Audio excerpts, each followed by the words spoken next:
12 al 14. ¿Ya están ahí? Dice: mirad, hermanos, que no haya ninguno de vosotros corazón malo de incredulidad para apartarse del Dios vivo. Antes, exhortaos los unos a los otros cada día, entre tanto que se dice hoy, para que ninguno de vosotros se endurezca por el engaño del pecado. Porque somos hechos participantes de Cristo, con tal que retengamos firme hasta el fin nuestra confianza del principio. Vamos a orar.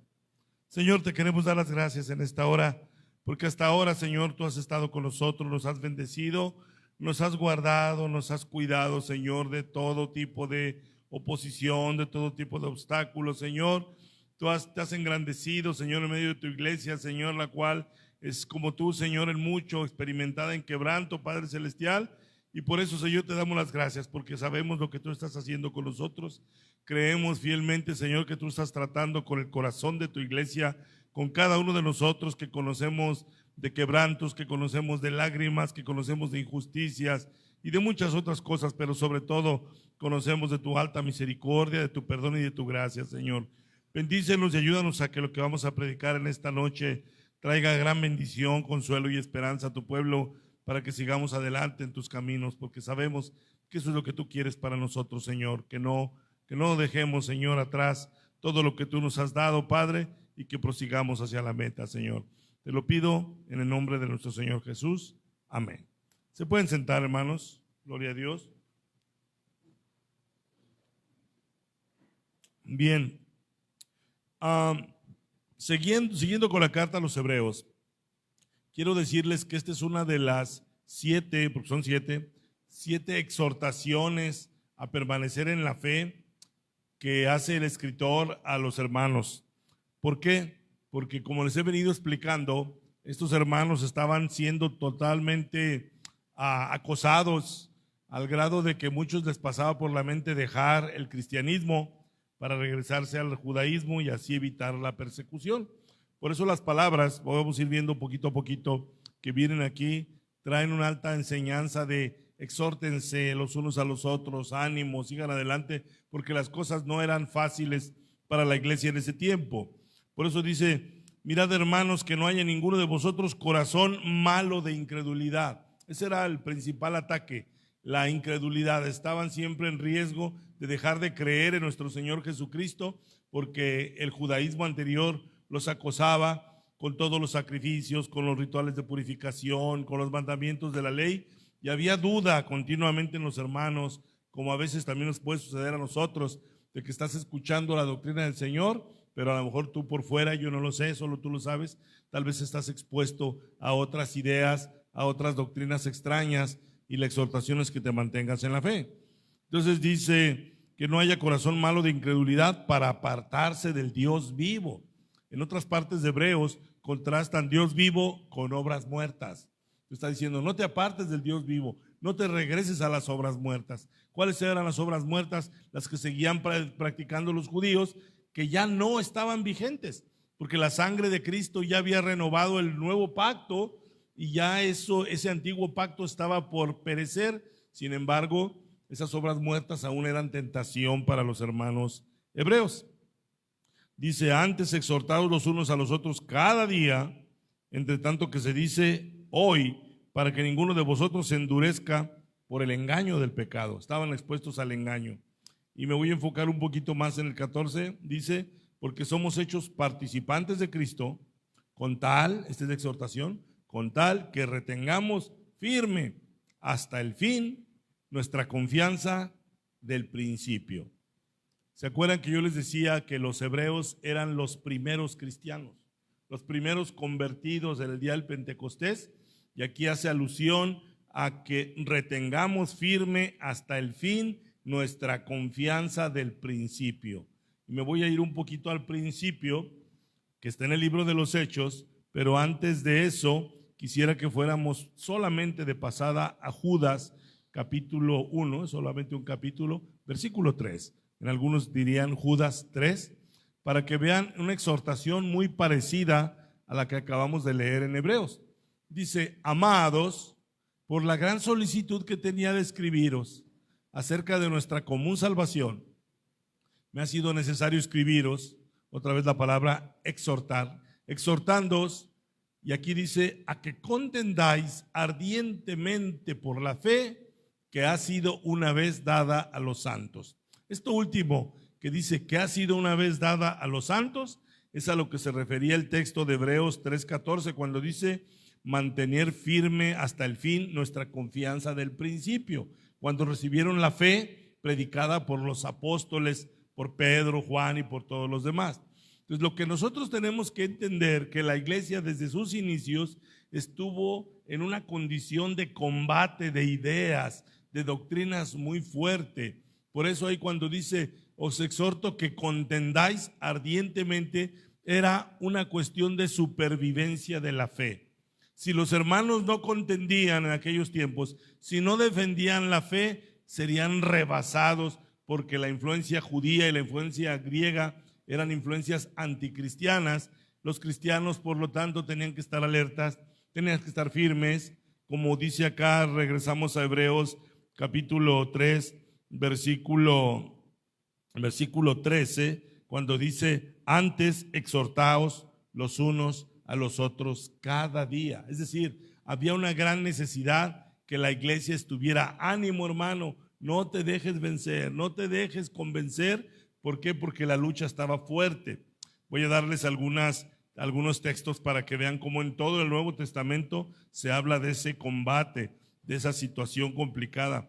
Miren, en Gálatas capítulo 2, vean lo que dice el versículo 2:4. Dice: y esto a pesar de los falsos hermanos introducidos a escondidas, que entraban para espiar nuestra libertad que tenemos en Cristo Jesús, para reducirnos a esclavitud. Estaba hablando de la influencia de los judíos. Los judíos eran esos falsos hermanos, se hacían pasar por gente que había creído, pero en realidad entraban a la iglesia para destruirla desde dentro, para que la iglesia regresara a las prácticas judías o judaizantes.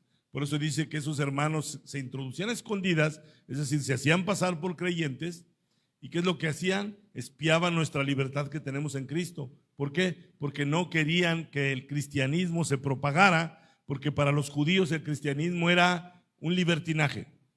Para los judíos el cristianismo era: ¿cómo que ya no vas a circuncidar a tus niños? ¿Cómo que ya no vas a venir al templo a sacrificar? ¿Cómo que ya no vas a cumplir con la ley de Moisés? Era una especie de rebeldía. Ellos así lo veían, como una rebeldía. Pablo, en su discurso, cuando habla de su conversión, él fue fariseo también. Y Pablo dice: yo tenía en mí el convencimiento que tenía que pelear contra la iglesia. Y así estaban estos judíos. Entonces voy a ir dando más detalle. Entonces aquí nos dice que eran falsos hermanos introducidos a escondidas y que espiaban. ¿Cómo actuaban? Vamos a Hechos 15. ¿Cómo actuaban estos falsos hermanos? Espero que no pierdan el hilo de que estamos hablando de a lo que estaba expuesta la iglesia. En Hechos 15, vean por favor lo que dice el versículo 5. Dice: pero algunos, pero algunos de la secta de los fariseos que habían creído, se levantaron diciendo: es necesario circuncidarlos y mandarles que guarden la ley de Moisés. Hablaban de cuando nueva gente se agregaba a la iglesia, que eran gentiles, que no eran judíos. Obviamente esos gentiles nunca se circuncidaron, porque no eran judíos, no eran del pueblo del pacto antiguo. Entonces, ¿qué es? Esta es una de las muestras de los hermanos introducidos a escondidas. ¿Lo vieron dónde? Ahí en Gálatas 2. Esos hermanos introducidos a escondidas, ahí se describe: algunos de la secta de los fariseos que habían creído. Entonces, si hubiera en la Biblia oportunidad de poner comillas, ahí llevaría comillas: que habían creído, porque seguían siendo de la secta de los fariseos.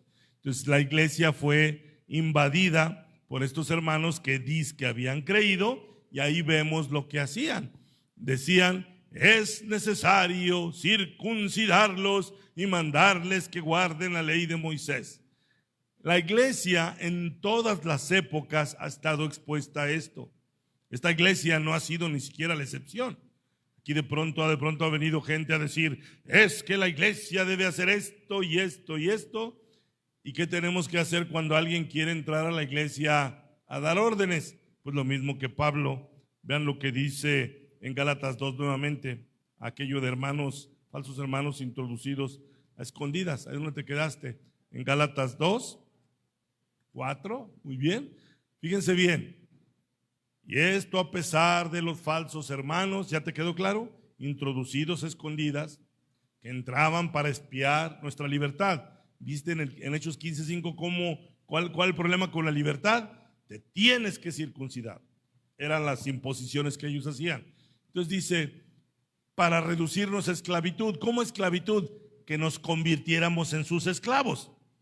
Y en las iglesias, aquí lo peleamos todo el tiempo, se presta mucho a que hayan hermanos que parecido a esto quieran dominar y esclavizar a otros. Es que usted debe hacer esto, es que usted debe hacer lo otro. En cuanto, en este caso, su servidor detecte esos comportamientos, eso está registrado en la Biblia. Yo tengo que defender esa libertad. Y vean cómo lo hacía Pablo. Ahí dice, para reducirnos a esclavitud.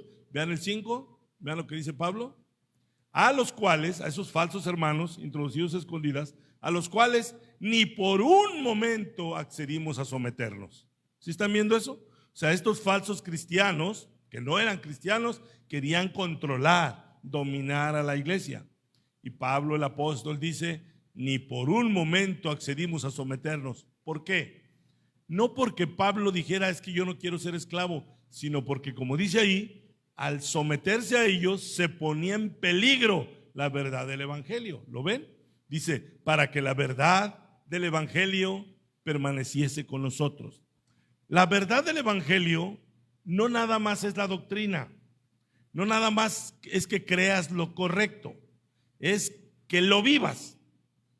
Vamos a ver a qué se trata. O sea, el cristianismo no nada más es que tú sepas explicar algún pasaje o que conozcas la doctrina. El cristianismo es puesto a prueba en la práctica, continuamente. Continuamente estás puesto a prueba en la práctica y tú tienes que saber que el evangelio se debe vivir. Aquí mismo en Gálatas hay un pasaje donde está a prueba la vivencia del evangelio. Fíjense bien lo que vamos a ver en Gálatas, en el mismo capítulo 2.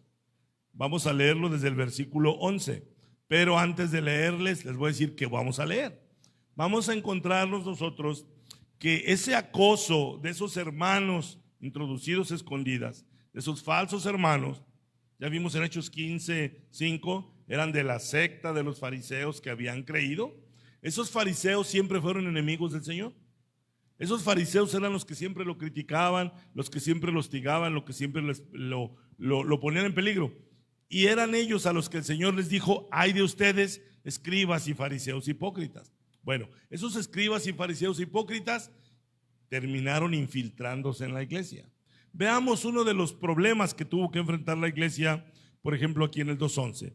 Dice Pablo en el 2:11, pero cuando Pedro vino a Antioquía, Pablo estaba pastoreando la iglesia de Antioquía en Siria, pero cuando Pedro vino a Antioquía, le resistí cara a cara porque era de condenar. ¿Qué cosa? O sea, estamos por ver que el mismísimo apóstol Pedro ya había sido influenciado por esos falsos hermanos introducidos a escondidas. ¿De qué manera influenciado? No me vayan a malinterpretar. No es que Pedro ya no creyera, no es que Pedro enseñara algo distinto, sino vamos a hablar de la vivencia cristiana. Pedro seguía creyendo lo correcto, pero el hostigamiento de estos falsos hermanos ya había producido en Pedro algo que ningún hermano debería tener: miedo. Pedro empezó a tenerle miedo a esos falsos hermanos. Eran muy fanáticos, eran muy hostigosos, eran muy incisivos, y Pedro les llegó a tener miedo. ¿Se acuerdan lo que dijo Pablo? Que los querían reducir a esclavitud. ¿Sí? Tú has visto películas de esclavos y amos, cómo doblaban a los esclavos negros en Estados Unidos, cómo les infringían miedo, cómo los colgaban, cómo los latigaban. Bueno, los esclavizadores siempre han sido crueles y los esclavizadores religiosos son sumamente crueles. Hay muchas iglesias donde se practica mucho la crueldad de hermanos queriendo controlar la vida de otros hermanos. Hay que distinguirlo, hay que aprender a distinguirlo. Les decía yo entonces que Pedro, bajo tanto ataque de esos falsos hermanos, ya Pedro les llegó a agarrar miedo. Vamos a verlo. Dice, pero cuando Pedro vino a Antioquía, le resistí cara a cara porque era de condenar. Pues antes que viniesen algunos de parte de Jacobo, comía con los gentiles. Pausa. ¿Quién era Jacobo? El hermano del Señor, el autor de la carta de Santiago. O sea, Jacobo, Santiago era el mismo. Vean por favor lo que dice el versículo 2:9 para que lo entiendan qué quiso decir el 2:11. 2:9. Esto dice Pablo: y reconociendo la gracia que me había sido dada, Jacobo, ¿sí lo vieron? Ahorita vamos a dar más detalle. Jacobo, Cefas, ¿quién era Cefas? Pedro. Jacobo, Cefas y Juan, que eran considerados como columnas de la iglesia. Ya a estas alturas ya había pasado el día del Pentecostés. ¿Quién pronunció el primer discurso el día del Pentecostés? ¿Quién es el más destacado apóstol en los primeros días de la iglesia? Pedro. Vean Hechos 2, 3, 4, 5, hasta el 10. El apóstol Pedro es el apóstol más mencionado. Pero con el paso del tiempo, vean ese texto. Ya es Pedro, que es Cefas, Juan, que es uno de los apóstoles, y Jacobo. Jacobo era el hermano del Señor, el que creyó hasta que vio a Jesús resucitado. Porque antes de que el Señor resucitara, la Escritura registra que sus hermanos no creían en él. Entonces Jacobo era uno de los hermanos del Señor que no creían en él, creyó hasta que lo vio resucitado, pero de una manera muy sobresaliente para él, pronto llegó a ser considerado, dice el texto, como columna de la iglesia, porque Jacobo era sumamente popular entre los judíos. Jacobo era el más judío de los dirigentes de la iglesia. No se olviden que Jacobo no creía en el Señor cuando el Señor llamó a sus 12 apóstoles. Jacobo no era de los 12 apóstoles, pero tenía una inclinación al celo judaico que en mucho Jacobo fue el que le abrió la puerta a esos falsos hermanos. Esos falsos hermanos se introdujeron en mucho por las facilidades que les daba Jacobo. ¿Ya se ubicaron? Estamos hablando de los peligros en los que se empezó a ver vista la iglesia. Por eso vean otra vez lo que dice el 2:12. Dice de Pablo, pues antes que viniesen algunos de parte de Jacobo, Pedro comía con los gentiles. Pero después que vinieron, se retraía y se apartaba. ¿Por qué? Porque tenía miedo. Si el apóstol Pedro llegó a tenerle miedo a estos viejos, es porque estos viejos vivían de infundir miedo. Eran muy hostigosos. Entonces vean lo que dice. Antes que viniesen algunos de parte de Jacobo, ¿quién eran esos algunos de parte de Jacobo? Los hermanos introducidos escondidas para espiar la libertad que tenemos en Cristo para reducirnos a esclavitud. Esos viejos eran pesados. No habían llegado todavía a Antioquía. El primero que llegó a Antioquía fue Pedro. Regrésate al 11 para que lo veas. Pero cuando Pedro vino a Antioquía, le resistí cara a cara porque era de condenar. ¿Qué es lo que era de condenar? Esta actitud de Pedro que está en el 12.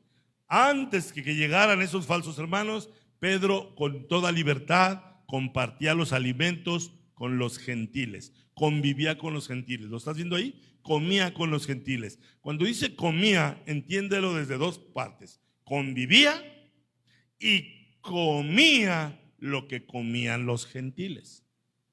¿Qué comían los gentiles? De todo, de todo. Pero los judíos eran celosísimos de los alimentos.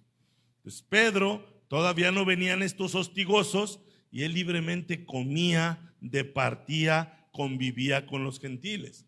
Dice, pero después que vinieron, ¿quiénes? Los falsos hermanos introducidos a escondidas que llegaban para espiar nuestra libertad que tenemos en Cristo, a los cuales ni por un momento accedimos a someternos. ¿Se acuerdan todo lo que ya vimos?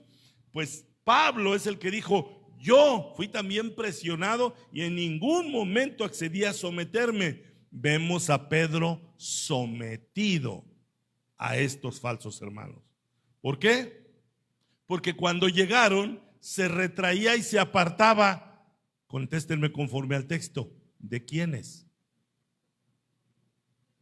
De los gentiles. Porque antes de que llegaran esos hombres, Pedro estaba conviviendo con los gentiles. Pero como él sabía que iba a ser criticado por los falsos hermanos, ¿qué hacía? Se retraía y se apartaba porque tenía miedo de los de la circuncisión. ¿Quiénes son los de la circuncisión? No solamente los judíos, porque habían muchos judíos que habían creído. Esos eran los judíos que seguían hostigando que todo mundo se debería circuncidar. Por eso le llama a los de la circuncisión. Te lo dejo de tarea. En la carta a los Filipenses, Pablo les llama los mutiladores del cuerpo. Ahí tú lo buscas. ¿Sí pueden entender por qué a los de la circuncisión les llamaban los mutiladores del cuerpo? Porque querían circuncidar a todo mundo. Así les llamó Pablo. Entonces dice que les tenía miedo. No voy a continuar en la manera en la que Pablo reprendió a Pedro, pero nada más quiero que sepan que el mismo apóstol Pedro era intimidado y se sometía al grado que él no podía ya practicar su cristianismo libremente, porque si venían estos de la circuncisión, Pedro sabía que iban a haber críticas y mejor se apartaba y se hacía como que no conocía a los gentiles. ¿Sí se entienden eso, hermano? No sé si alguna vez te haya pasado a ti. No sé si alguna vez te haya pasado a ti que tienes un amigo con quien convives y tú sabes que te puedes ganar la crítica de alguien y cuando venga ese alguien, tú finges que no conoces a tu amigo o a tu amiga y te apartas para evitarte problemas. Eso era el pan de cada día en esos tiempos en la iglesia. Entonces, no sé si me estoy explicando el ambiente tan enrarecido y tan feo que había en la iglesia en esos tiempos. Ahora bien, vamos a seguir hablando de estos falsos hermanos introducidos a escondidas. Vamos a buscar el libro de los Hechos. Vamos, ¿qué les dije de la base bíblica? ¿Cuál era la base bíblica? Ok, Hebreos 3, del 12 al 14. ¿Sí? A ver, vamos a poner el 3:14 para agarrar vuelo. Vean lo que dice, el vete es hasta el 15, ¿verdad? Vete hasta el 15. Ah, caray. 14, el último es el 14, perdona, me confundí. Ahí está. Vean lo que dice en la parte B. Con tal que retengamos firme hasta el fin nuestra confianza del principio. ¿Qué creen que le estaba pasando a Pedro?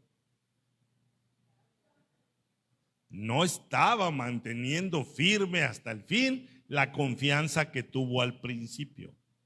Es decir, todos los creyentes, todos, tú, yo, algún día hemos de ser sometidos a prueba para ver si mantenemos la convicción de lo que hemos creído o simplemente nos hacemos como que no pasa nada por el temor a la crítica, al señalamiento. Vamos a hablar un poquito de la confianza del principio. Vamos a Hechos capítulo 6. Veamos, por ejemplo, uno de los problemas a los que se enfrentó Pedro. Vean en Hechos 6, versículo 1. A ver si este problema no les resulta familiar. que ustedes digan, como que ese problema no me es tan extraño, como que ese problema suele suceder. Dice, en aquellos días, como creciera el número de los discípulos, era la iglesia temprana que empezaba a crecer, como creciera el número de los discípulos, hubo murmuración de los griegos contra los hebreos, de que las viudas de aquellos, ¿quiénes son aquellos? Los griegos, de que las viudas de aquellos eran desatendidas en la distribución diaria. El gran problema de la iglesia era pleito entre judíos y gentiles. En este caso el texto les llama griegos. Y el pleito es, Pedro, tú que estás administrando las mesas, le tienes preferencia a las viudas judías sobre las viudas griegas. ¿Sí? ¿No les parece que ese problema no es como tan inusual? ¿Preferencias? ¿Por qué le sirvieron a ella primero? ¿Por qué a él primero? ¿Por qué a mí no? Pues como es tu hermano, es como es tu hijo, eso no es nuevo. La iglesia lo enfrentó casi desde el día número 1. ¿Sí lo están viendo? Entonces, vean cómo Pedro lideraba todavía la iglesia y cómo lideraba la iglesia al principio. Vean cómo se lideraba la iglesia al principio. Dice el verso 2, entonces los 12, ¿de quiénes se está hablando? Los apóstoles. Entonces los 12 convocaron a la multitud de los discípulos y dijeron, no es justo que nosotros dejemos la palabra de Dios para servir a las mesas. Buscad pues, hermanos, entre vosotros a 7 varones de buen testimonio, llenos del Espíritu Santo y de sabiduría, a quienes encarguemos de este trabajo. Y nosotros persistiremos en la oración y en el ministerio de la palabra. Den por hecho que es muy probable que Pedro es el que haya dado esta indicación. ¿Cuál fue el pleito? Inconformidad de que hay preferencia sobre las viudas hebreas por encima de las viudas griegas. Pedro dice, ese es un problema que nos va a quitar mucho tiempo, que nos va a distraer de la palabra, que nos va a distraer de muchas cosas, así que yo delegaré que estas cosas se les entreguen a otros. Pero vean esto, Pedro nada más dice en el versículo 7, parte B, no es justo que nosotros dejemos la palabra de Dios para servir a las mesas. ¿Qué era servir a las mesas? No crea que era nada más llevar el plato, era desde la administración de los recursos. ¿Se acuerdan que decían que los hermanos ponían el dinero de lo vendido a los pies de los discípulos? Entonces era recibir el dinero, hacer los gastos, administrar y luego dar de comer a las viudas. Entonces Pedro renuncia a algo que hoy muchos pastores les cuesta mucho trabajo renunciar. Si bien que Pedro renunció a algo ahí, ¿a qué renunció Pedro? A servir las mesas, pero implicaba el dinero. Pedro ahí dijo, yo no quiero saber nada del dinero, nombren gente que se vuelva administrador y nosotros nos vamos a encargar, decía, de la oración y de el ministerio de la palabra.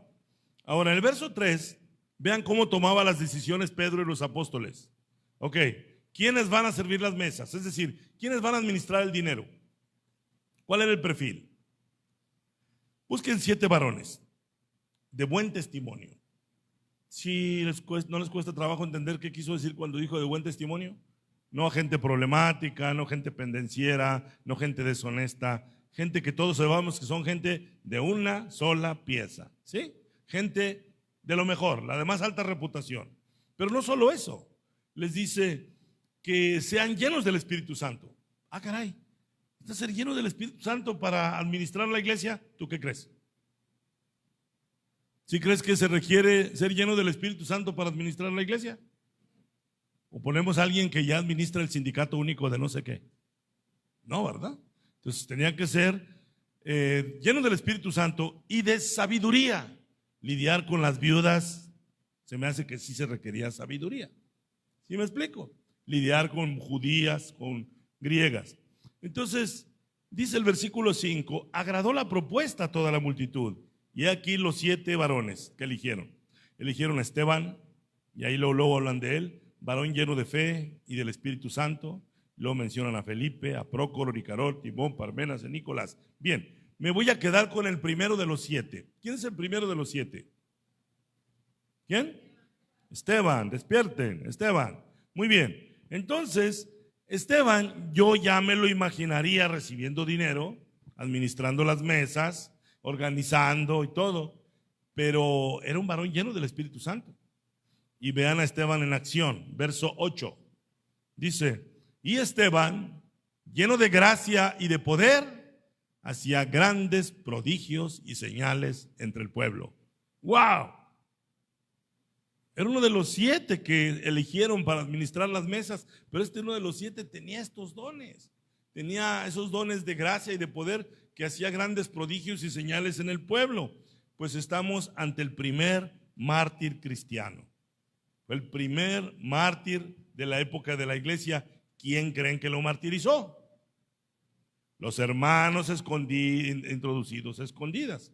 Vamos a ver lo que dice el versículo 9. Aquí empieza la primer semipersecución a la iglesia. Hasta ahora Pedro y Juan son los únicos que habían sido azotados y encarcelados. Ningún otro miembro de la iglesia. Pero ahora vemos a Esteban y dice el versículo 9. Entonces se levantaron unos de la sinagoga llamada de los libertos. Olvídense de los libertos. Si dice que eran de la sinagoga, ¿de quiénes estamos hablando? De fariseos. Dice, y de los de Cirene, de Alejandría, de Cilicia y de Asia, disputando con Esteban. ¿Qué entienden por disputando con Esteban? ¿Qué decía Judas 3? Los exhorto a contender ardientemente por la fe que fue una vez dada a los santos. Gracias, mija, me adivinaste el pensamiento. Exhortándoos a que contendáis ardientemente por la fe que ha sido una vez dada a los santos. Volvamos a Hechos. Disputaban con Esteban sobre la fe. Estaban diciéndole a Esteban, eso que estás predicando es falso, ese Jesús no es el Cristo. Esa disputa era de todos los días. Pero vean cómo disputaba Esteban o cómo contestía Esteban en el verso 10. Dice, pero no podían resistir a la sabiduría y al espíritu con que hablaba. Esa fue la promesa que les había dado el Señor. Cuando los hagan comparecer, no teman lo que deban decir, porque yo enviaré mi espíritu y él les dirá lo que deban hablar. Y aquí estamos hablando que el espíritu estaba en Esteban y el espíritu le ponía a refutar a esos falsos, a esos judíos. Entonces, vámonos a lo que dice el 13. Aquí es donde aquí es el inicio de la iglesia y desde el inicio había que defender la fe. Desde el inicio había que pelear. Dice el verso 13, y pusieron testigos falsos. ¿Por qué creen que pusieron testigos falsos? Encuéntrenme la respuesta en el versículo 10. Pon el 3:10. ¿Por qué se requirió de testigos falsos? Si no por las buenas, pues por las malas. No le pudieron ganar el debate a Esteban. No pudieron contender. Hasta el día de hoy sigue siendo igual. La gente no quiere contender, no quiere escuchar las razones, se dan la vuelta y se ponen a murmurar y a chismorrear y a difamar en las esquinas. Siempre ha sido así. Entonces vemos que dice el verso 13, y pusieron testigos falsos que decían, vean lo que decían, este hombre no cesa de hablar palabras blasfemas. Lo acusaban de blasfemo. Palabras blasfemas contra este lugar santo y contra la ley. Lo que más adoraban. ¿A qué creen que le llamaban este lugar santo? Al templo. Entonces, como los cristianos hablaban de Cristo, ya no hablaban de Moisés, ya no hablaban de la ley, hablaban de que la ley se cumplió en Cristo Jesús. Ya no hablaban de sacrificios en el templo, ya no hablaban de rituales ni de circuncisión. Para los judíos era una gran ofensa y decían que eran unos blasfemos porque ya no honraban lo que ellos querían seguir honrando. No solamente eso, ¿qué decía en el verso 14? Pues le hemos oído decir que este Jesús de Nazaret destruirá este lugar y cambiará las costumbres que nos dio Moisés. Ese era el pleito del principio, ese era el pleito. Los judíos querían seguir en el antiguo pacto, querían seguir teniendo a Moisés como el mediador del viejo pacto. Querían seguir teniendo sus costumbres, sus tradiciones. Todos los seres humanos, de una manera u otra, tenemos costumbres y tradiciones. Y cuando vemos a alguien que no tiene nuestras costumbres y nuestras tradiciones, ¿cómo lo vemos? Está rarón, está piratón este. Porque mis costumbres son las válidas. Todas las demás no lo son. Mi forma de hablar es la válida. Mi acento y mi sonsonete es el válido. Oye, qué raro hablas tú.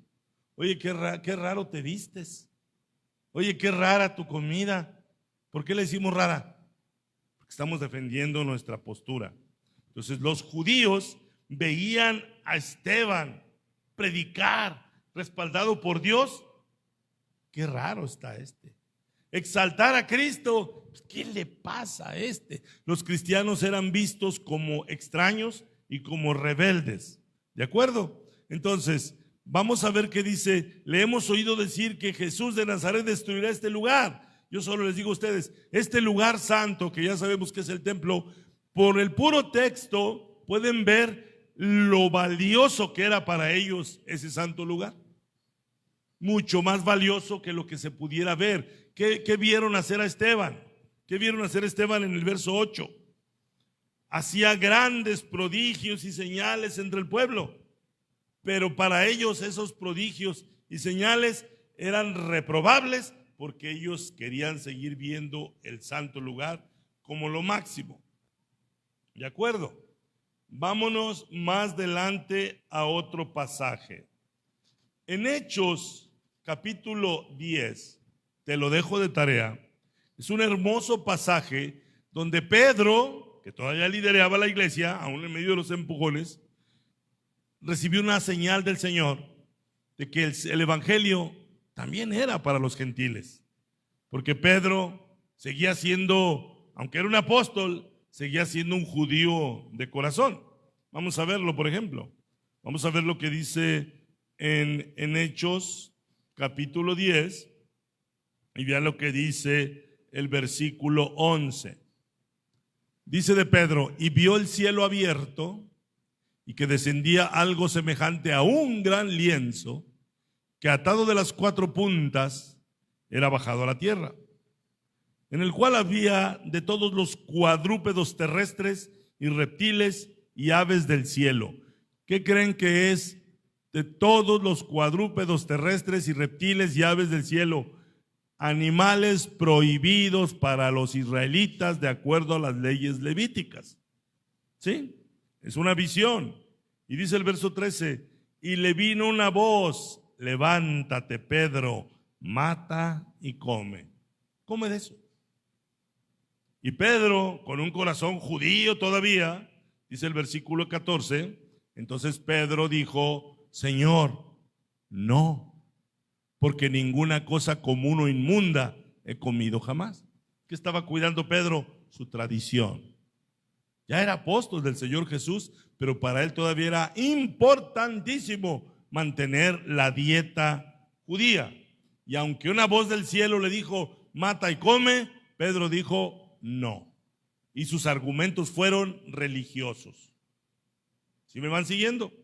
Entonces dice el versículo 15, volvió la voz a él la segunda vez: lo que Dios limpió, no lo llames tú común. Entonces hay una revelación para Pedro. Tú has vivido hasta ahora pensando que hay alimentos inmundos o prohibidos y permitidos, pero ya no le vas a llamar inmundo porque Dios lo ha limpiado todo. ¿Qué quieren que piense cuando veo venir hermanos que todavía quieren poner reglas de alimentación, de que esto puedes comer y esto no puedes comer, 2000 años después de que lo escuchó Pedro? ¿Están aquí, hermanos? Y esto no se puede comer, y esto no se puede comer. Hace 2000 años, Pedro oyó que le dijeron: no llames inmundo a lo que el Señor limpió. ¿Qué significaba esta visión? En realidad significaba: Pedro, a los que tú también has llamado inmundos, no nada más es esta comida, a los gentiles, a los que siempre les has llamado inmundos, también yo los quiero limpiar, también yo los quiero salvar. Entonces Pedro va hasta Cesarea y le predica a Cornelio, un romano militar, y Cornelio y su familia escucharon el evangelio de Pedro y hubo una gran señal para Pedro. Mientras Pedro predicaba, dice que vino sobre ellos el Espíritu Santo y siendo extranjeros, hablaron en lenguas, así como en su tiempo los judíos hablaron. Hasta ese día, los judíos creían que solamente ellos eran los portadores de la bendición de ser llenos del Espíritu Santo. Pero Pedro predica y se queda pasmado de que también la bendición es para los gentiles. Esto, hermanos, debería ser un motivo de regocijo, de que se expandiera el evangelio. Los creyentes, la iglesia, pues uno debería pensar, qué bueno que se está extendiendo el evangelio. Pero no fue así. Cuando Pedro regresa a Jerusalén, ya todo mundo se enteró, no de que creyeron los gentiles, no de que vino el Espíritu Santo sobre los gentiles, no que recibieron la salvación, de que Pedro tuvo el atrevimiento de ir a comer con incircuncisos. Así lo interpretó la iglesia. En lugar de darle gusto, se ofendió de que Pedro tuviera ese atrevimiento. Vean lo que dice el versículo 11, 2 y 3. Y cuando Pedro subió a Jerusalén, disputaban con él, con Pedro, los que eran de la circuncisión. Otra vez, cuando tú leas los que eran de la circuncisión, debes pensar en dos cosas en una. Una, que eran judíos, sí, porque eran circuncidados, pero eran judíos que seguían creyendo que todo mundo se debería circuncidar. Entonces, aquí dice en el verso 3, diciendo, esto le dijeron a Pedro, ¿por qué has entrado en casa de hombres incircuncisos y has comido con ellos? Y eran cristianos. Entonces, en lugar de preguntarle a Pedro cómo es que creyeron al evangelio los que ellos pensaban que nunca lo habrían de aceptar, simplemente lo critican por convivir con judíos. Judíos lo criticaron por convivir con gentiles. Entonces, Pedro se dedica todo el capítulo a defenderse y a decirle, es que el Señor me dijo que fuera, es que el Señor me dijo que fuera. Y al final dijeron, bueno, pues ya ¿qué hacemos? Al día de hoy, nos puede pasar lo mismo. El Señor puede salvar a quien Él quiera salvar. Y tú puedes no estar de acuerdo, ¿eh? ¿Me creerían que eso ocurre? ¿Cómo? También él, también ella, pero es que se ve raro. ¿No será que el raro eres tú? Porque no has entendido lo que el Señor quiere hacer, que no estás alineado con el Señor, que el Señor quiere derramar su espíritu sobre toda carne, pero hay cierta carne que no te gusta y que no te llena. Entonces era el gran conflicto, ¿de acuerdo? Bien, vamos a dar un brinco ahora con Pablo. Vamos ahorita con Pablo. Vamos a buscar Hechos 17. Y créanme que cuando voy a Hechos 17 ya me pasé un montón de pasajes bien tremendos de los judíos, hostigue y hostigue y hostigue. Pero me brinqué muchos pasajes porque creo que es muy representativo del pleito que traía la iglesia. No se te olvide la base bíblica, la exhortación a seguir creyendo, mantenernos en la fe como al principio. Porque a estas alturas los cristianos, muchos ya habían apostatado, muchos ya se habían regresado al judaísmo. Otra vez, por eso existe la carta a los hebreos, para exhortarlos a que permanezcan. Vean lo que dice el capítulo 17, versículo 1. Estamos ya con Pablo en su segundo viaje misionero. Pasando por Anfípolis y Apolonia, llegaron a Tesalónica. Por eso existe una carta a los tesalonicenses. Aquí se narra cuando esta iglesia apenas se estaba formando, o cuando se iba a formar. ¿Cómo comenzó la iglesia de Tesalónica? Empezó así. Pasando por Anfípolis y Apolonia, llegaron a Tesalónica, donde había una sinagoga de los judíos. Por favor, entiende esto. los judíos no querían oír el evangelio. Los judíos no aceptaban el evangelio. Los judíos perseguían el evangelio. Pero los creyentes, los apóstoles, a quienes primero iban a predicarle, eran los judíos. Entiende por favor esto. ¿Quién es entonces el que iniciaba el pleito? ¿Quién iniciaba la provocación? Los apóstoles. Porque ellos iban directo a la sinagoga, donde se leía la ley, donde vivían conforme a las tradiciones, y el apóstol, en este caso Pablo, llegaba directo con los judíos. Y luego, ¿por qué se enojaban? Entonces, lo que tenemos que entender es que eso es lo que nos mandó a nosotros el Señor. Nosotros luego somos los que causamos la incomodidad en quienes están muy a gusto con sus tradiciones. ¿Sí lo pueden entender? Los judíos estaban muy a gusto en sus sinagogas hasta que llegaba Pablo. Las iglesias muchas veces están muy a gusto en su modorra, en sus tradiciones, hasta que llegas predicándoles lo que realmente es el evangelio y parece que lo desconocen. ¿Me explico? O sea, si yo les digo en muchas iglesias, hermano, y les predico lo que les estoy predicando ahorita, ni se imaginan lo que creen en muchas iglesias si me oyen predicar esto. Ese hermano anda mal. Ese hermano anda predicando nuevas doctrinas, aunque hayan estado por 2000 años en la Biblia. ¿Me estoy explicando? Entonces las iglesias fácilmente se desvían de lo que la Escritura dice por sus tradiciones. Entonces es importante entender que la postura de los hijos de Dios es a la ofensiva. ¿Pueden entender eso? Somos nosotros los que al llevar el evangelio provocamos la inquietud y la inconformidad en las personas. No es al revés. Si tú te guardas en silencio lo que has recibido, si tú no predicas a Cristo, no vas a molestar a nadie. ¿Me escucharon? Si tú te mantienes en silencio, no vas a molestar a nadie. Por supuesto, si no molestas a nadie, nadie la va a agarrar contra ti.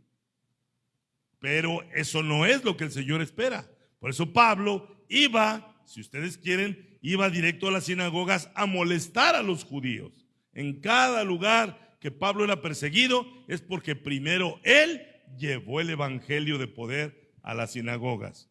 ¿Entienden esta situación? Vamos a verlo en Tesalónica. No nada más pasó aquí, pasó en Derbe, en Listra, en Iconio, en Filipos, que aparecen antes de Tesalónica. Dice, verso 2, y Pablo, como acostumbraba, fue a ellos. ¿Entiendes eso tan sencillo? Pablo fue a ellos. Ellos no estaban persiguiendo a Pablo, lo perseguían después de que él iba a ellos. Dice, y por 3 días de reposo discutió con ellos. ¿De qué? De Cristo. Y los inquietaba.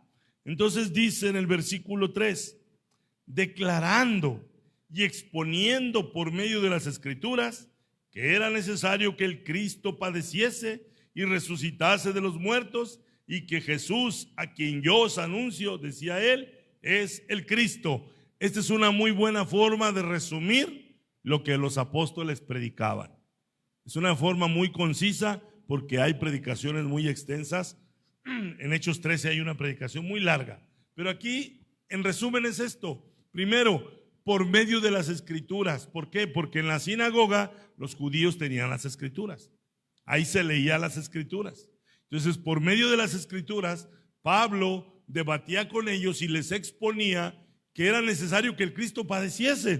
¿Por qué? Porque los judíos no habían podido encontrar en sus Escrituras que el Cristo habría de padecer. Para ellos, el Cristo era vencedor, triunfador, conquistador. Entonces Pablo les demostraba con Isaías, con Zacarías, que el Cristo había de padecer y que habría de resucitar a los muertos y que Jesús era el Cristo. Pero vean lo que pasa, verso 4. Y algunos de ellos creyeron. ¿Cómo debo interpretar eso? Algunos de ellos creyeron. Algunos. ¿La mayoría o la minoría? ¿Qué les diría el algunos? Los pocos. No te desanimes. Le pasaba a Pablo, te va a pasar a ti. Cuando Pablo fue a Atenas y lo oyeron, dijeron, ya otro día te oiremos. Entonces dice, y algunos de ellos creyeron y se juntaron con Pablo y con Silas, y de los griegos piadosos gran número. A ver, ¿qué pasó aquí? ¿Cuáles eran los algunos? Los judíos que creyeron. Y luego dice, y de los griegos piadosos gran número, y mujeres nobles no pocas. ¿Quiénes eran los que más aceptaban el evangelio? Los griegos. ¿Quiénes eran los que menos? Los judíos. Ahora bien, vamos a suponer que esos algunos que creyeron se agregaron a la iglesia y ahí quedó todo y qué suave. No, la mayoría de los judíos, ¿te queda claro que no creyeron? La mayoría no creyeron, pero no se quedaban cruzados de brazos no creyendo. Atacaban al predicador. Vean lo que dice. Entonces los judíos que no creían, teniendo ¿qué? Celos. ¿De qué les dio celos a estos hombres? ¿Por qué a la gente le da celos de cualquier tipo? ¿Cómo se manifiesta? ¿Por qué les provocarían esos celos? Porque algunos de sus hermanos dejaron la sinagoga para seguir a Pablo. Algunos de los que consideraban su propiedad siguieron a Pablo. Dice entonces los judíos que no creían, teniendo celos, tomaron consigo a algunos ociosos, hombres malos. ¿Dónde leímos algo parecido?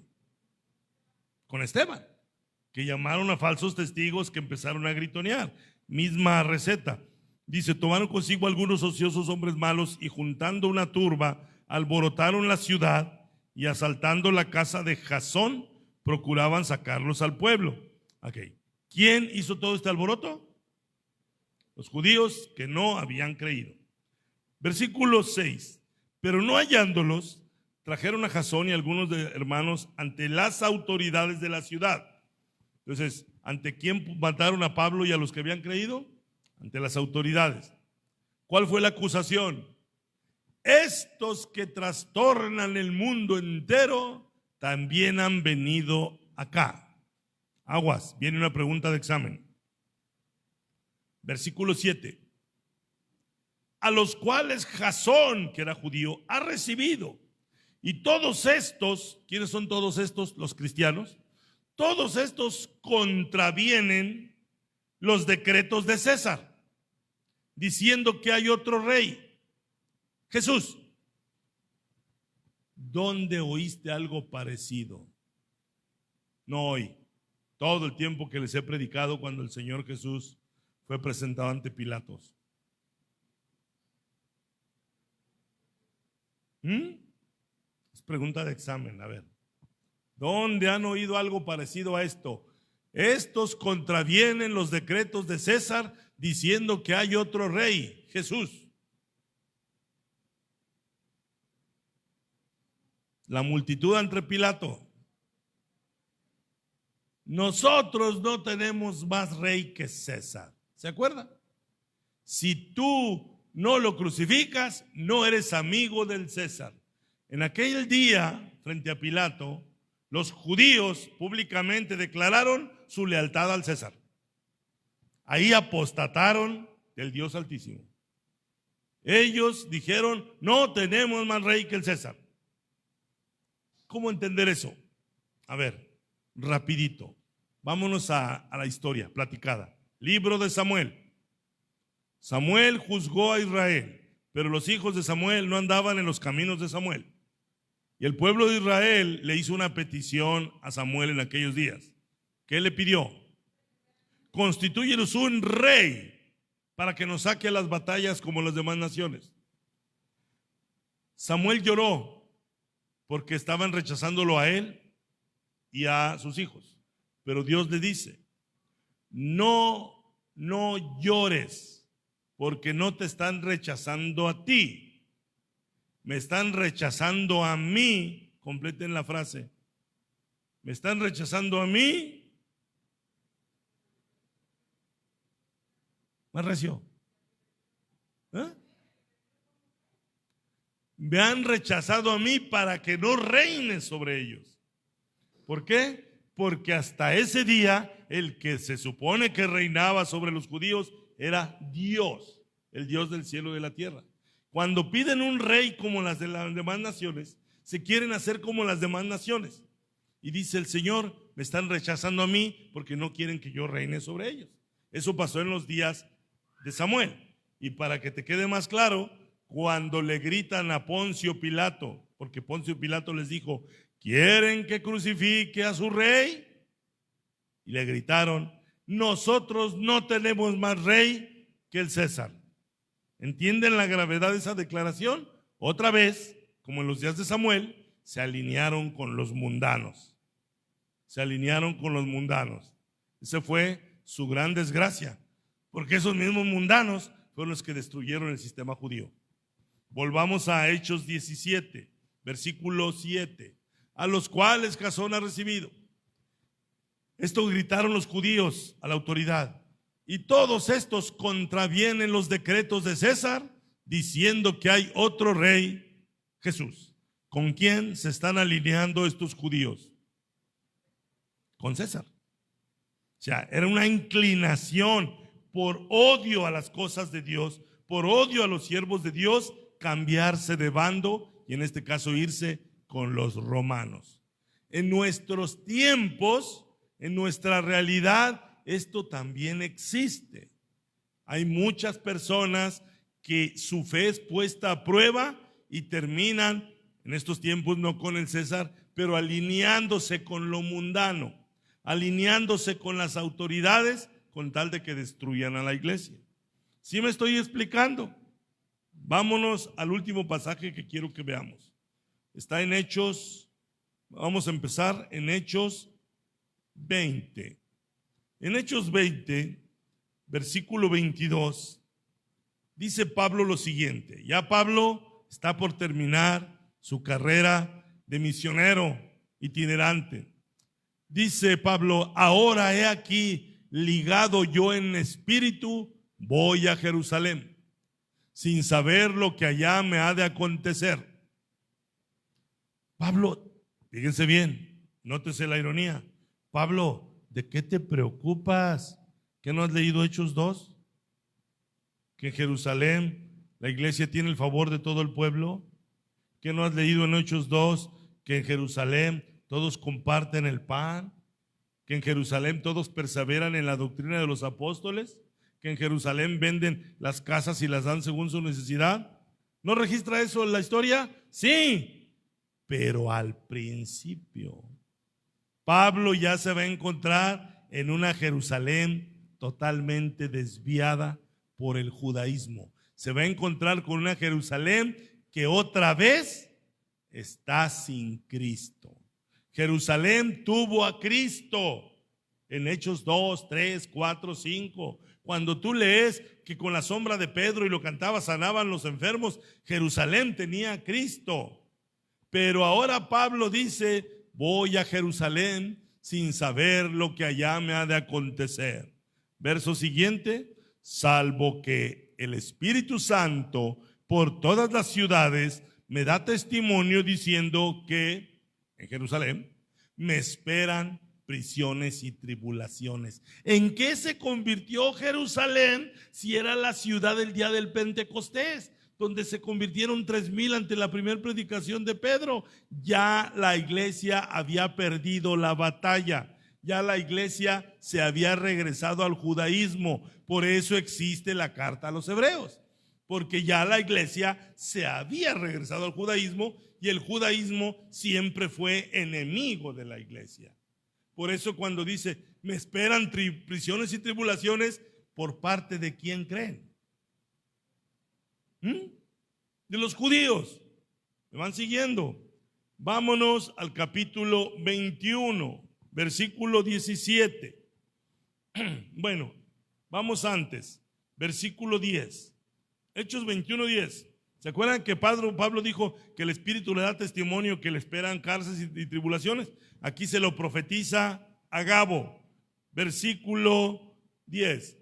Y permaneciendo nosotros allí algunos días, descendió de Judea un profeta llamado Agabo, quien viniendo a vernos, tomó el cinto de Pablo y atándose los pies y las manos dijo: esto dice el Espíritu Santo, así atarán los judíos en Jerusalén al varón de quien es este cinto y le entregarán en manos de los gentiles. A ver, pregunta de examen, la parte final. Y le entregarán en manos de los gentiles.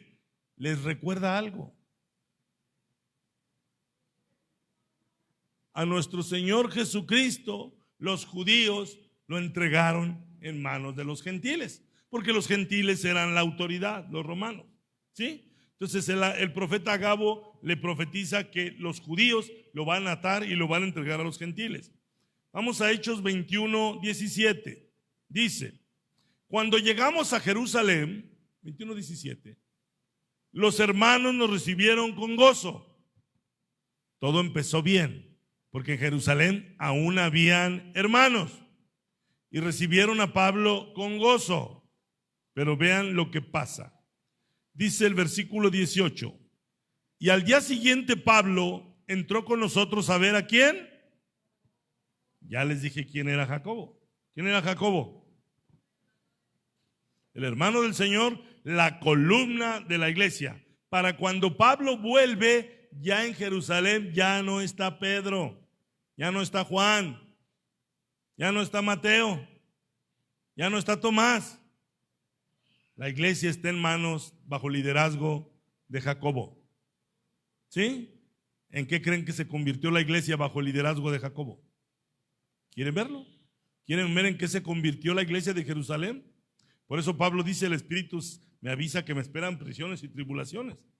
Vean lo que dice el versículo 18. Al día siguiente Pablo entró con nosotros a ver a Jacobo y se hallaban reunidos todos los ancianos, a los cuales después de haberles saludado, les contó Pablo, una por una, las cosas que Dios había hecho entre los gentiles por su ministerio. Presten atención del 20 en adelante. Cuando ellos lo oyeron, glorificaron a Dios y le dijeron: ya ves, hermano, cuántos millares de judíos hay que han creído y todos son celosos de la ley, celosos por la ley. Pregunta de examen, ya les di información. Vean, ¿cuántos millares de judíos en Jerusalén? Habían millares de judíos que han creído y todos son celosos de la ley.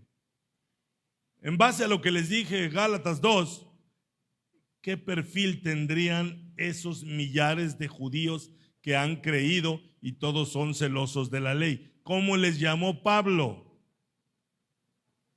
Falsos hermanos introducidos a escondidas. La iglesia se veía numerosa, millares de judíos, pero seguían siendo celosos por la ley. Si hay alguien que sigue siendo celoso por la ley, no puede ser llamado cristiano.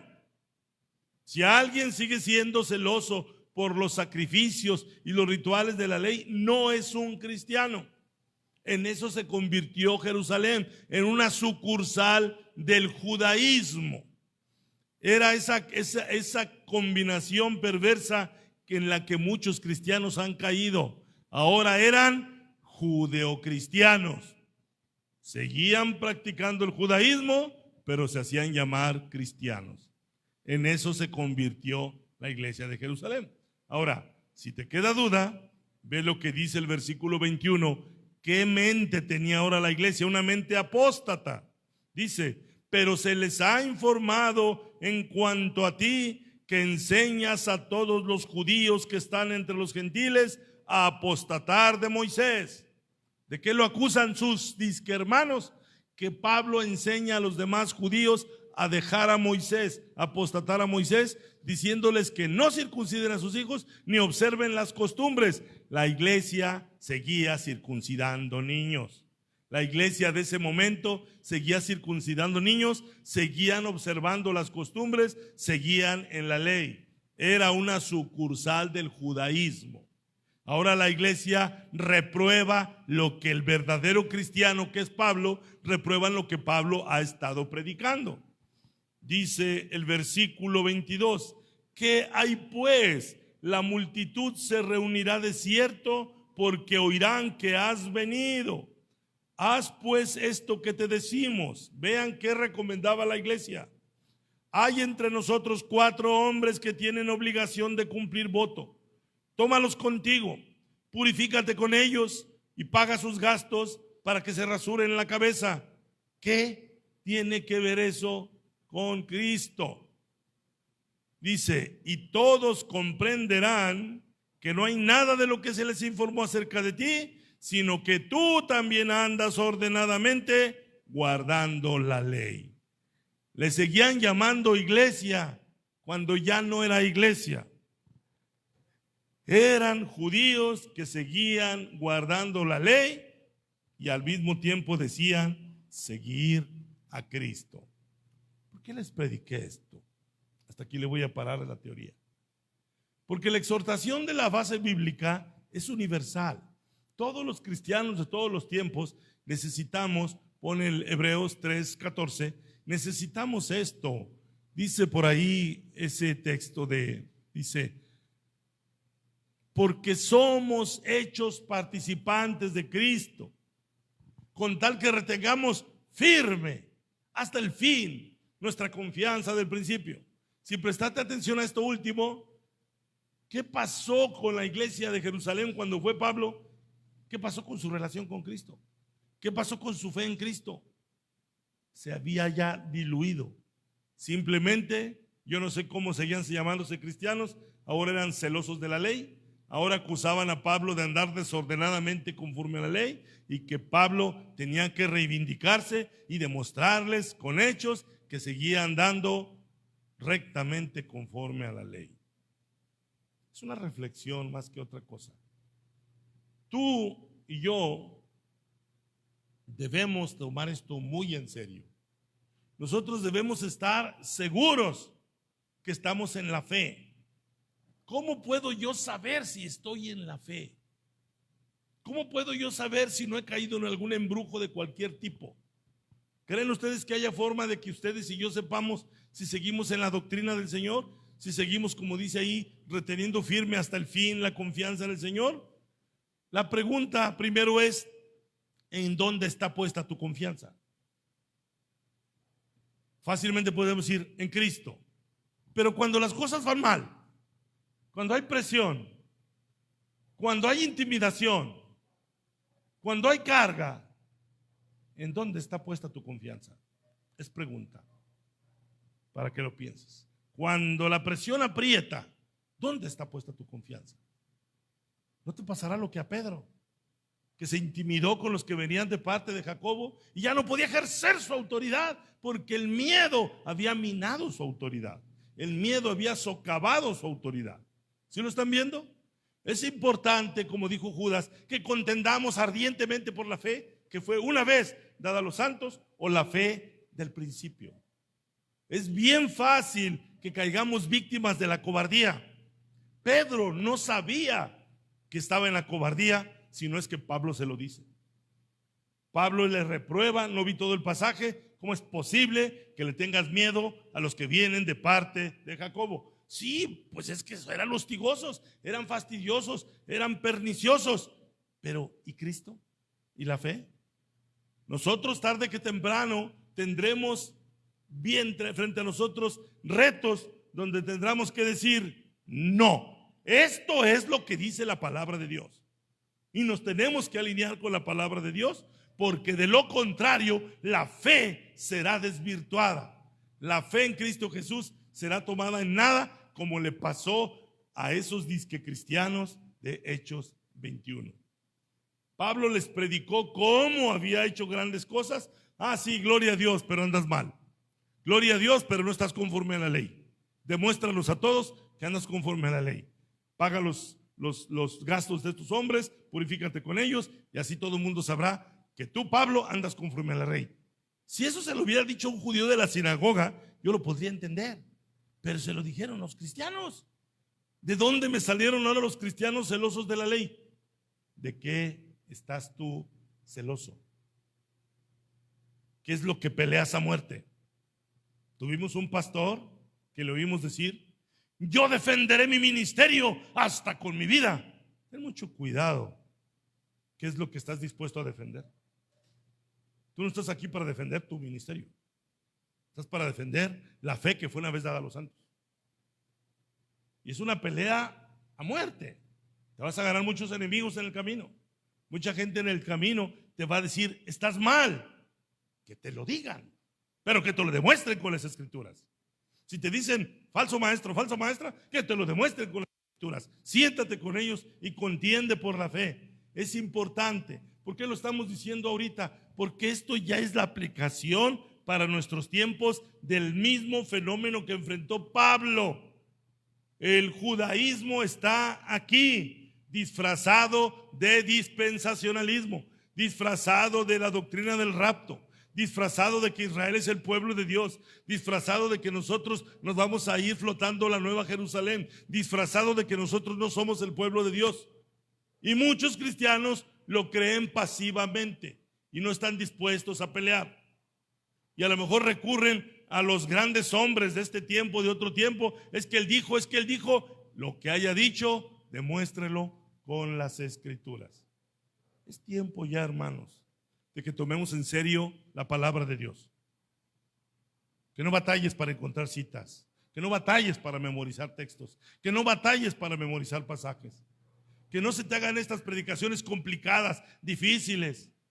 Yo quisiera saber qué predicador les pregunta en la predicación y les dice pregunta de examen y contésteme, porque es menester que ustedes se vuelvan doctos en la exposición de la palabra de Dios, que la tengan en su corazón y que estén dispuestos a defenderla, sea quien sea, porque en ello va su fe, la de ustedes, su vida. Si su fe se diluye, van a perder la autoridad, y lo he visto y lo estoy viendo. La fe de algunos de ustedes les ha pasado lo que a Pedro, se han intimidado, han dejado de ejercer liderazgo, han dejado de ejercer autoridad y ahora su fe está menguando, han perdido la autoridad y ya no tienen ese respaldo del Señor por el síndrome de Pedro, el miedo a que te critiquen los que venían de parte de Jacobo. Es tiempo que te levantes. Es tiempo que te levantes, pero con la escritura en la mano. Es tiempo que el pueblo de Dios hable de la Biblia, hable de la escritura.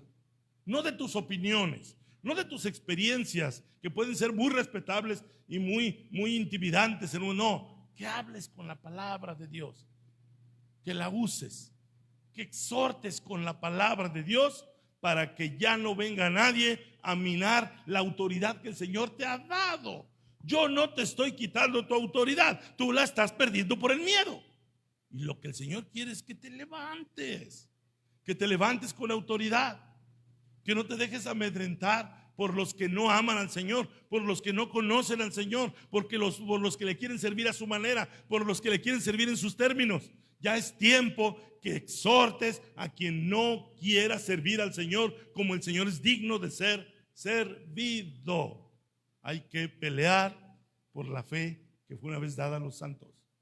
La situación se va a volver tal vez incómoda, pero ese hermano un día te lo va a agradecer.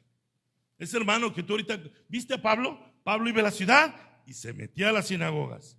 Era él el que provocaba, igual que lo hizo nuestro Señor Jesucristo, era él el que provocaba los debates. Era él el que provocaba los debates porque era la única forma de que la gente que estaba en la oscuridad viniera a la luz. Ya dejemos de estar haciendo esos pactos de paz donde lo único que estamos consiguiendo es nada. Tenemos que pelear y pelear la buena batalla, la batalla de la fe. ¿Saben dónde está escrito eso, verdad?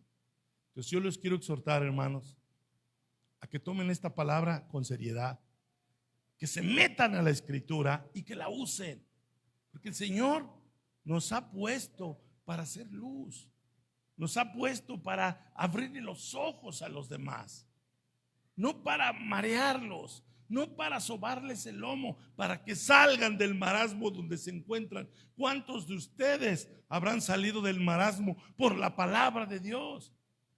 No se encueven, no se escondan, no guarden para sí lo que han recibido del Señor. Si me dicen que esta predicación no la pueden decir en sus células, van a ofender al Señor.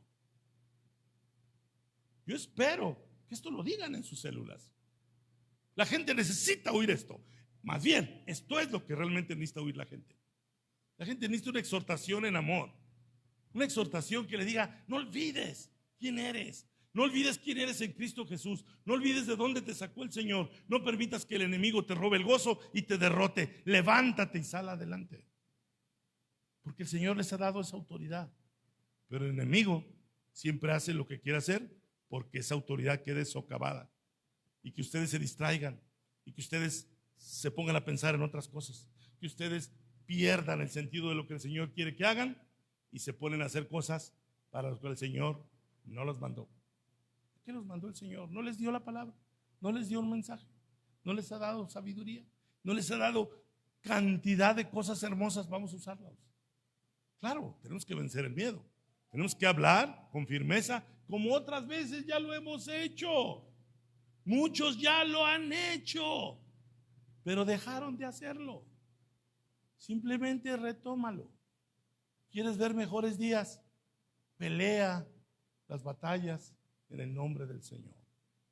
Amén, hijitos míos. Si uno de ustedes entiende esto y lo pone en práctica, ya es ganancia. Pónganse de pie, por favor. Vamos a pedirle al Señor en esta noche que nos dé más de su gracia, que nos dé más de Él para que podamos llevar a cabo la tarea que nos ha encomendado. Porque Él está aquí. Qué bueno que Él está aquí, porque Él necesita recordarnos de dónde nos sacó, hermanos. Si hubiera alguien que quiera venir aquí para que oremos, para que el Señor le regrese esa fortaleza que ya ha tenido, venga, vamos a orar. Vamos a orar. No se trata de evidenciar a nadie, es claramente si estamos adormilados, si estamos como maniatados, es tiempo de que el Señor rompa esas ataduras. Si alguien quiere ejercer esa autoridad que el Señor ya le ha dado, vamos a orar. ¿Quién me quiere acompañar aquí? Aleluya. ¿Qué vamos a cantarle al Señor en esta hora, hermano? Gloria a tu santo nombre, Señor. Aleluya. Aquí estoy. Sí, Señor, aquí estamos. Delante de Somos tu cuerpo, Señor. Somos las ovejas de tu prado, Señor. Somos, Cristo bendito y maravilloso, aquellos pequeñitos que tú llamaste, Padre Celestial. Aquellos, Señor, que tú sacaste para dar a conocer tu luz, para abrirle los ojos a los que están en tinieblas. Y en esta hora te queremos pedir, Padre, escucha nuestro clamor. Escucha, Señor, nuestra voz. Padre Celestial, bendícenos, Señor. Estamos frente a ti entregándonos nuestra vida. Tal vez un día te entregamos la vida, pero hoy, Señor, tal vez nos hemos detenido. Tal vez hemos dejado de hacer lo que ya hemos hecho en el pasado, Señor. Yo en esta hora te pido, Señor, encarecidamente, que le des a tus hijos esa fortaleza para pelear las batallas. Pero pelear las batallas en Cristo Jesús. Yo te pido en esta hora, Señor, que traigas tiempos de victoria, tiempos de conquista, tiempos donde tu palabra sea usada por tus hijos, por tu pueblo, con exhortación, que hagan obra de evangelista, que peleen la buena batalla, que vivan para ti, Señor. Oh Padre Celestial, tú eres un Dios misericordioso, eres un Dios paciente. Tú, Señor, en esta hora nos hablas porque tú quieres hacer cosas maravillosas, porque te quieres manifestar a través de nuestras vidas. Tú, Padre Celestial, nos has llamado con llamamiento santo y hoy nos recuerdas, Padre, quiénes somos en Cristo Jesús. Tu palabra dice que estamos completos en ti, Señor.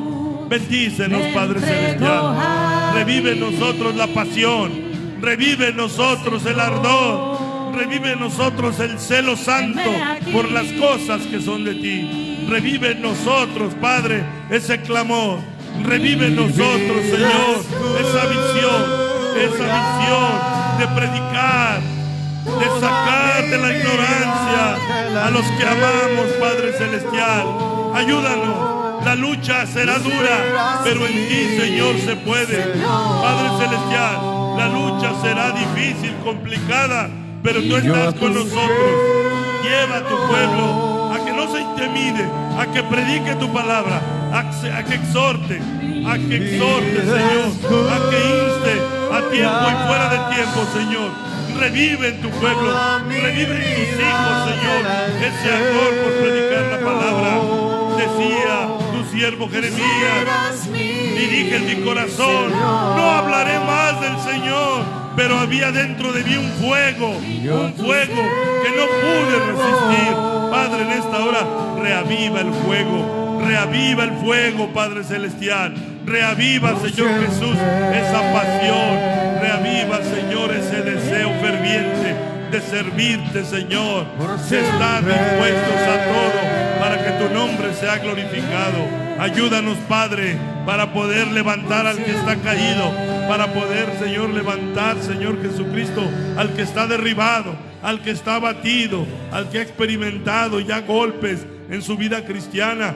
Yo te ruego en este día que levantes a tu pueblo, que levantes a tus hijos, Padre Celestial, que les des un viento recio de tu poder, Señor, que pongas un carbón encendido en sus labios y que hablen, y ahí se den cuenta que verdaderamente tú siempre has estado con ellos,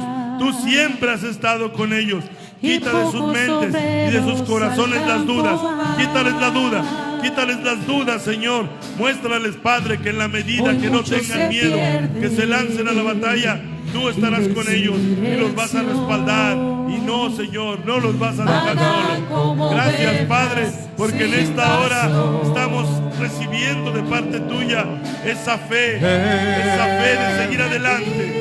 Padre, dale victoria a tu pueblo. Permítele a tu pueblo que hable, que puedan decir, aún los demonios se nos sujetan en tu nombre. Guárdanos, Señor, para que en aquel día no seamos nosotros, sea tu Espíritu, Señor, el que hable.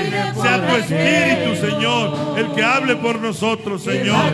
Que tú, Señor, nos hagas sentir que no somos nosotros, que eres tú el que está invitando a la gente al arrepentimiento, Señor. Bendice a mis hermanas, a mis hermanos, bendice a los jóvenes, reactívalos, que no den lugar al diablo, que se aparten de toda práctica que no agrada a Dios, que se aparten de todo, que no le den lugar a Satanás, que lo venzan, Señor, con la palabra tuya y menospreciando sus vidas, Señor. Quita, Señor Jesucristo, ese ego. Quita, Señor, esa soberbia. Quita ese orgullo que a veces nos impide servirte, Señor. Quita esa pereza.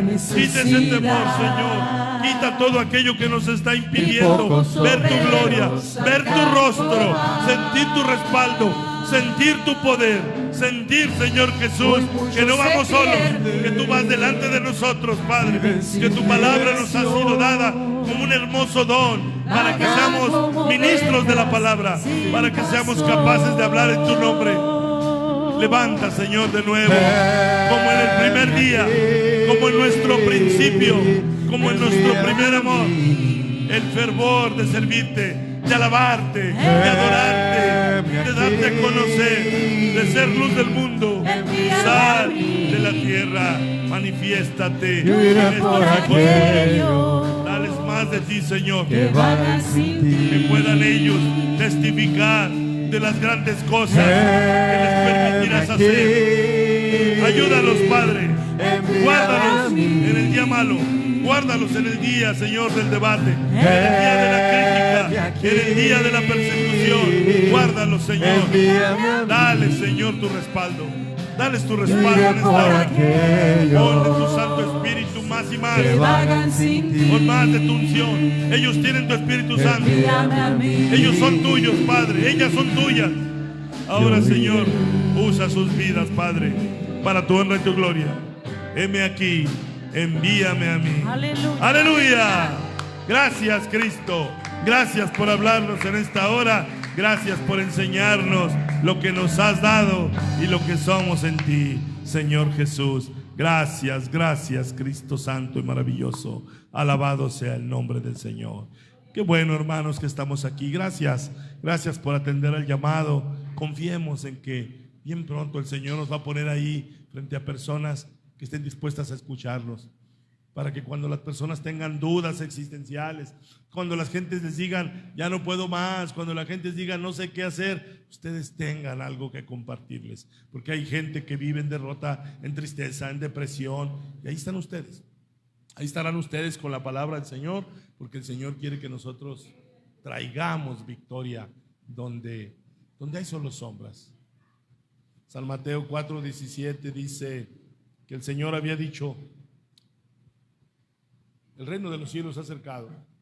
Pero el Señor fue a Capernaum y dice que fue a la tierra de Zabulón y a la tierra de Neftalí, conforme a lo que profetizó Isaías, y que dijo: tierra de Zabulón, tierra de Neftalí, Galilea de los gentiles, el pueblo que vivía en tinieblas vio gran luz. Así como el Señor fue a esa zona a dar luz, a esa zona donde habían tinieblas, pues a eso nos ha llamado el Señor. Estamos en un mundo lleno de tinieblas, pero Él nos ha dado un mensaje para traer luz donde están esas tinieblas. Donde vas esa gente derrotada, asfixiada, triste, ahí entras tú. Ahí entras tú. Porque el Señor no manda ángeles, el Evangelio nos encargó a nosotros. Somos nosotros los que somos los emisarios del Señor. Somos los que vamos a decir: ánimo, mira, hay un Cristo de poder, entrégate a Él, entrégale tu vida. Arrepiéntete, mira, vamos a orar. Y vas a oír gente que te va a decir: es que yo no creo que Dios me pueda perdonar por lo que yo he hecho. Tú sabrás lo que le vas a preguntar. Habrá gente que pueda decir: es que yo me he decepcionado de la iglesia. No te decepciones del Señor. Aquí te traigo al Señor y voy a orar por ti. Así que, hermano, pídale al Señor sabiduría para que usted dé la palabra exacta, y pronto usted, mientras lleva la luz, usted será feliz. Los cristianos de hoy a veces no son felices, y es un signo inequívoco que no están llevando lo que el Señor les dio. Cuando llevas lo que el Señor te dio, el mismo Señor te fortalece, el mismo Señor te alivia, el mismo Señor te alegra, y el Señor quiere ver un pueblo alegre, alegre por las razones correctas, alegre porque he servido al Señor. ¿Por qué estoy alegre? Porque prediqué la palabra. ¿Por qué estoy alegre? Porque vi que alguien se arrepintió. ¿Por qué estoy alegre? Porque alguien que invité vino a la iglesia. Eso te va a dar la alegría a ti. No esperes que alguien, otra persona tú sírvele al Señor, y así vendrá la alegría a tu vida. Amén. Si ya tienes tiempo que no experimentas la alegría, prueba al Señor, sírvele, habla de Él, y vas a ver cómo nuestro semblante se va a rebosar. Amén. Hermanos, Dios los bendiga.